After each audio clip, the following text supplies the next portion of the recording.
नमस्ते भैया, आप आर्मी में हैं? जय हिंद सर।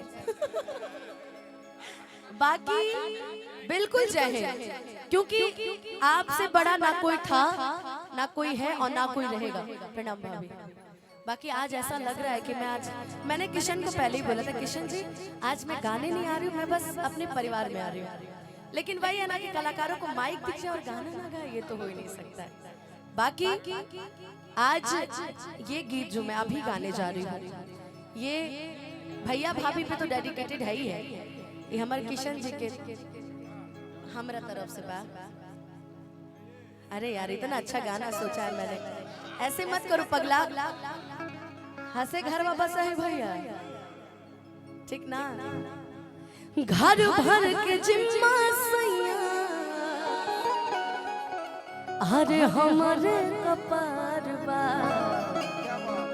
कि देह में बदौर देने चढ़ल बुखार बा कि बात बुझाना था, कि बात बुझाना था। हाउ कहा गई? अच्छा है बुलेट वाला आदमी यहाँ है। कि बात बुझाना था, हो जाए नाराज रजो,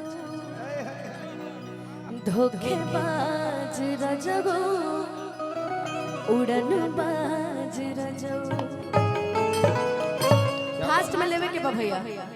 छाने छाने बदले, छाने छाने बदले, छाने छाने बदले, तोहरो मिजाज रजो, धोखेबाज रजो, उड़न बाज रजो, धोखेबाज रजो, उड़न बाज रजो।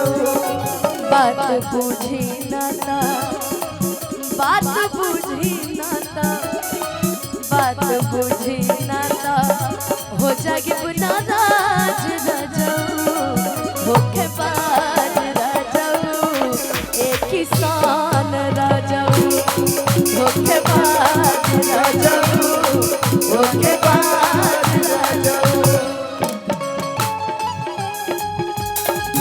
दिल धड़काता सरू के प्यार में, सरू के प्यार में, सरू के प्यार में, केहू के प्यार में। मन मस्त भइल बा मस्ती में, दिल बैठल प्यार के कस्ती में, रहेला अखिया हरदम इंतजार में।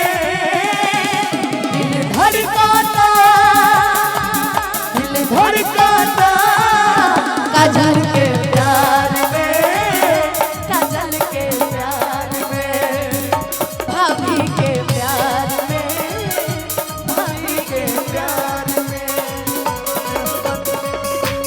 हरो मिजाज रजो, उड़न बाज रजो, धोखेबाज रजो। हमरा बता बस समर भाई हमर ढेर खटावेला मंच पर, यही से थक गइल होबू। बाकी मुस्कान जानू रही, अनुपमा कही है तो आई है ना। अरे सॉरी हो जाता है, हम लोग ब्लैक ब्लैक पहने ना भैया, क्षेत्रवाद वाला प्यार है ये।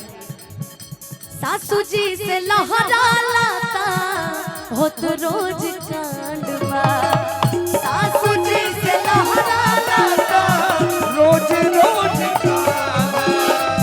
पहलंगे पे बैठल बैठल पूरत डिमांड बा, पहलंगे पे बैठल बैठल। हेलो किशन पांडे जी इधर आइए, ये गाना मापी के लिए गा ही रहे हैं। ये जा रहे हैं, आप जा रहे हैं?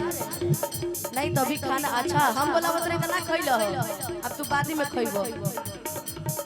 लेकिन ए सौरभ भैया ऐसे जो बने पढ़ैया, पढ़ के देखो जी सैया, प्रेम के ढाई अक्षर हो।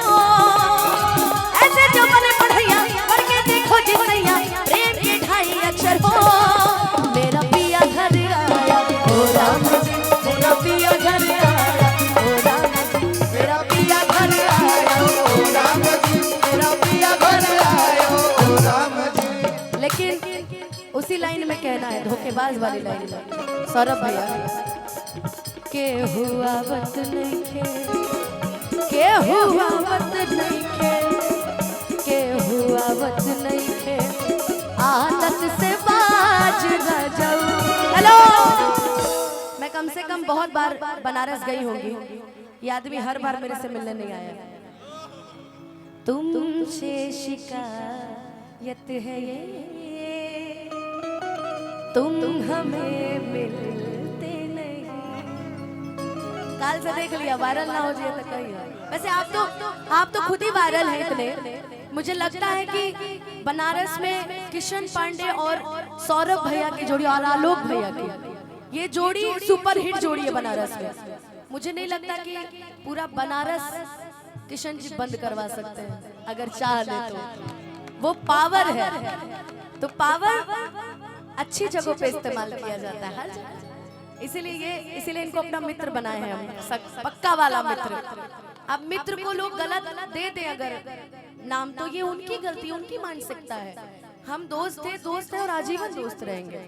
किसी के केहू के बोलना से होए कुछ नहीं होने वाला जीवन में। लेकिन आपके लिए कहूंगी कि के हुआ, अब इनको बोलिए कि जब मैं बनारस जब आ जाए करे यार, कभी टकले हो जाते हैं, कभी फोन बंद कर लेते हैं, क्या है ये सब कि के हुआ। आज मैं सोची थी कि मैं माइक लेके बोलूंगी जरूर कि के हुआ वत नहीं खे, के हुआ वत नहीं खे, के हुआ वत नहीं खे, आदत से बाज न जाऊं, धोखेबाज न जाऊं, उड़नबाज, धोखेबाज न जाऊं, उड़नबाज न जाऊं। छाने छाने बदले तोहरो मिजाज न जाऊं, धोखेबाज